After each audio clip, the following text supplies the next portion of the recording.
It's time I express my feelings about the whole midfield situation, the whole conversation about Jorginho, and people are all up in air with Declan Rice. We need him and this and that. It's time I provide my perspective and how I want to see the midfield, what I think about the current midfield, and what I want to see in the future, the type of football that we want to play from midfield. So stay tuned. All right. Here we go, back again on the other side of the coin. All right, welcome back to the other side of the coin, ladies and gentlemen. Another video, and this time I really want to talk about my personal feelings about the whole midfield situation. You know, in recent times, there's been some mistakes from Jorginho as well, and everyone's been on the bandwagon again. Let's get Declan Rice, so on and so forth. But I need to break this down, and from my perspective, honestly, you guys can hate it, you guys can say Miz is talking BS or whatnot. It is what it is. I need to express exactly how I feel about the whole midfield situation. First of all, there's a lot of injuries at the moment. Right now we don't have Ruben Loftus-Cheek, we don't have Kovacic, we don't have Kante, we don't have Jorginho. So right now there is no midfield, and this is a major issue. But let's look at the matches. Don't worry about Leicester and Juventus. Those are the two best matches we've played. And if you notice, we've played with Jorginho and Kante. I know against Juventus, Kante got injured and got taken off, and Ruben Loftus-Cheek came in. But since then, Man United, Watford, Zenit, and West Ham. West Ham and Zenit. Now, have a look at the midfield. Against Man United, Jorginho and Ruben Loftus-Cheek. And if you look back at that match, we had a lot of control. Man United actually didn't do anything in that match. They had nothing.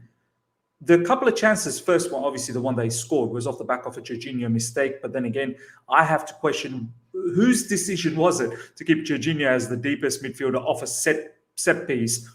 For me, that is the fundamental issue first up. That's a wrong idea to keep that brother as the deepest midfielder when you know there could be a counter attack that could happen. Why is he the only defender or the midfielder as deep defending? There should have been someone beside him. So whoever was doing the communication definitely didn't do the communication. Now, obviously, Jorginho still made a mistake. There's no doubt about that. He needs to do better.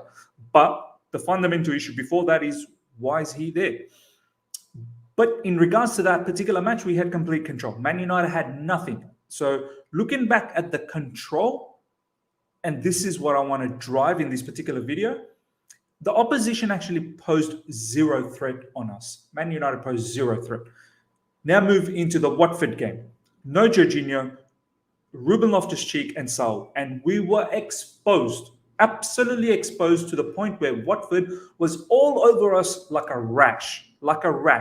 And that was a kind of a game that, honestly, ladies and gentlemen, I don't want to experience that kind of a game. Because even though we won, and Thomas Tuchel said post-match, we probably stole 3 points. That's the kind of match, I swear to God, I don't want to feel. I feel so helpless. I feel so vulnerable in that particular match. The opposition, Watford, was killing us. Their intensity, their energy. We had no midfield. They were literally running straight through us and exposing the defense. And that's the other factor. We keep talking about the three at the back. I think we need to understand this double pivot. They help the three at the back. If there's no double pivot, a solid double pivot, this three at the back doesn't really even matter. And this is why we've been conceding goals, 6 goals in the last 2 games. So for me, no Jorginho, obviously no Kante, no Kovacic as well. Against that match for Watford, we looked open, so open. Probably didn't deserve to win. Then against West Ham, Jorginho comes back, Ruben Loftus-Cheek comes back, and I swear to you once again, we were mostly in control. In fact, I'm baffled by that scoreline. I'm baffled. Have a look at what Bielsa said just in the last 12 hours or so. I don't know whether he did a press conference for Leeds or not. He actually said that scoreline against West Ham is not a true reflection of how that game went. This is why I was bemused after the match and my review. I was lost as to how did we end up losing 3-2? That was a freak show. We were in total control.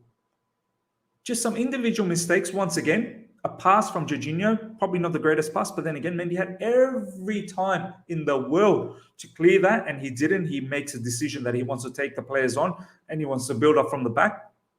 Mistake number one. Second goal, Bowen, I have to give it to them. Brilliant goal. And you're going to have that every now and then where the opposition is great. Third goal was another freak show from Masuaku. He wasn't shooting for goals. He went for a cross and it ended up just curling in. And then once again, Mendy, I thought should have saved that. And Thomas Tuchel said it post-match that for some reason, Mendy's just not confident at the moment. And maybe this is why we've seen Kepa play against Zenit. And maybe a little bit of break will be good for Mendy, just to freshen things up in the mind. I guess when you play week in, week out, and when you've been playing 2 to 3 games every week almost, maybe mentally you just become a bit tired. And I know you guys are going to say, well, how does a goalkeeper get tired? They don't run around. There is a mental tiredness as well. And that's why you need a break. But that particular game against West Ham, once again, I honestly don't think West Ham posed us major threats throughout the game. We pretty much controlled the first half. We went ahead. Then they equalized. Then we went ahead again. And at halftime, everyone was sort of saying, well, let's just go out there and just repeat that first half. This is what the team was saying.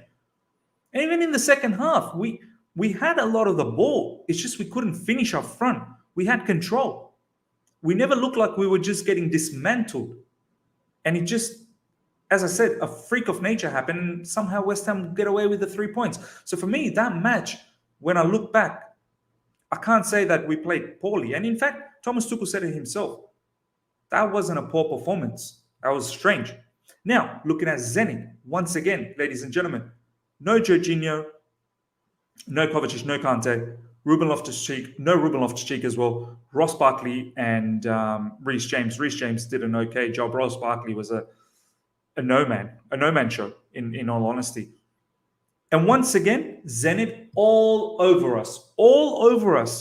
They loved it. They were just making incision through our midfield on a regular basis. There was no midfield, and that's why the back three were constantly just open.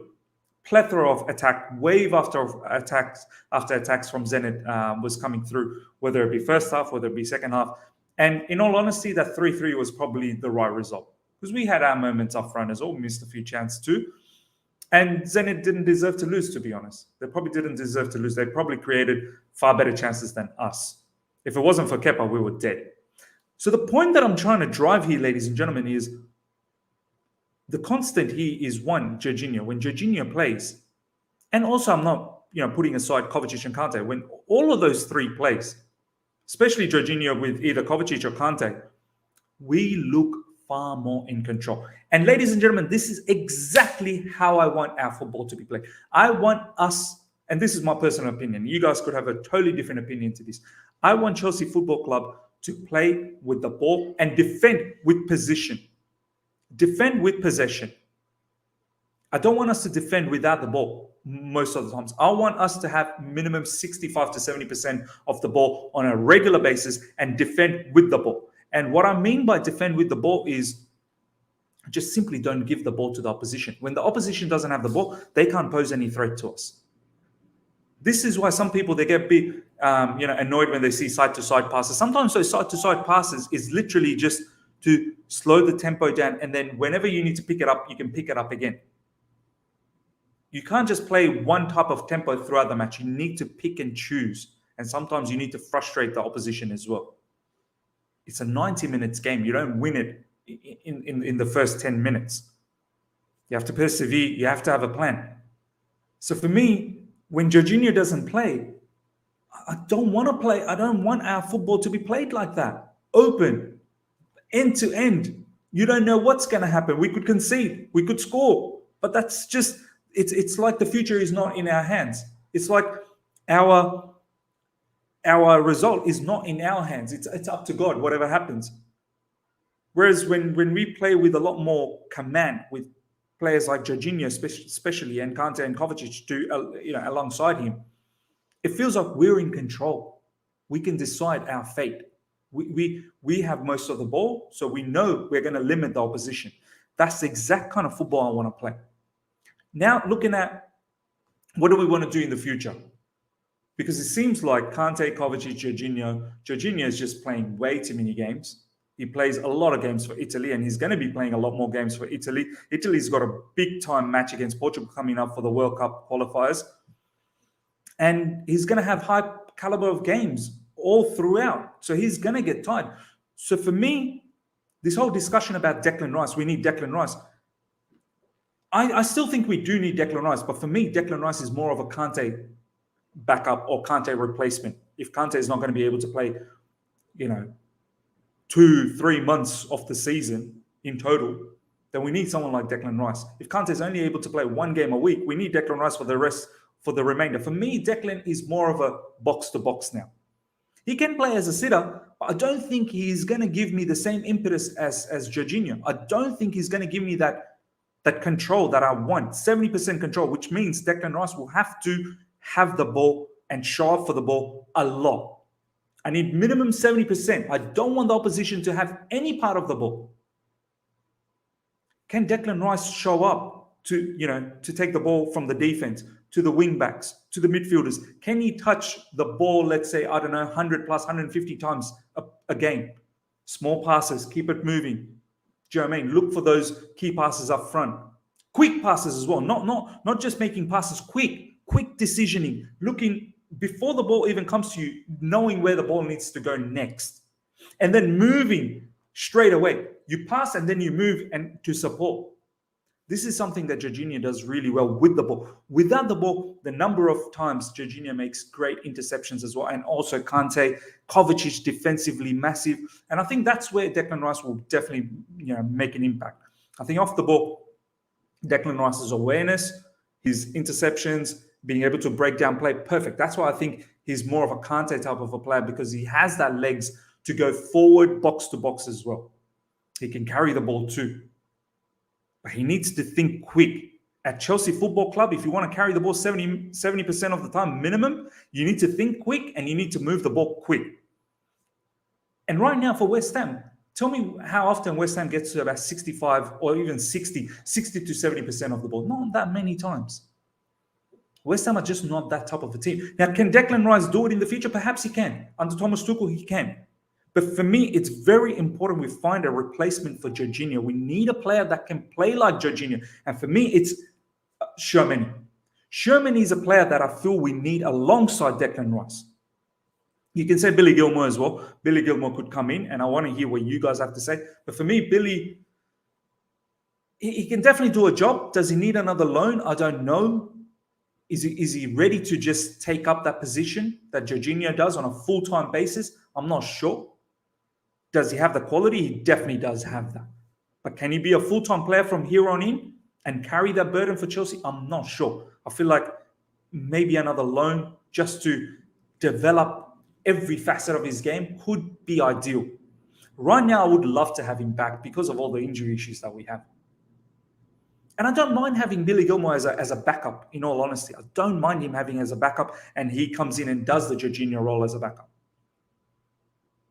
Jorginho, for me, I don't know if he's going to stick around after his contract expires in the next 2 years. He's always had the ambition to go back to Italy. So in the next couple of years, we need to make sure what type of football that we want to play. Do we want to play a type of football, a brand of football that defends with the ball? Because if that's the case, we need to find someone who does what Jorginho does. And you can already see what happens when you don't have a player like him against Watford and against Zenit. I'm not deviating from the fact that we don't need Declan. I think we do need Declan because for me, he's a replacement for Kante. But we need an Oriol Tchouameni because have a look at the way he plays. It is very reminiscent of how Jorginho plays. Very good on the ball, quick thinker, quick movement of the ball, and he moves nicely and supports play brilliantly. So for me, that's where we are. That's how I feel about Chelsea midfield. That's what I want to see in Chelsea midfield. Let me know what your thoughts are. Let me know what your thoughts are, how you want Chelsea to play football in the future, who are the ideal players that you want in midfield. And yeah, if you've enjoyed this video, smash the like button. If you're here for the first time, subscribe, hit the bell notification to stay in touch with all my content, and look out for all the leads, preview, watch along, reviews coming up in the next few days. Until next time, see ya.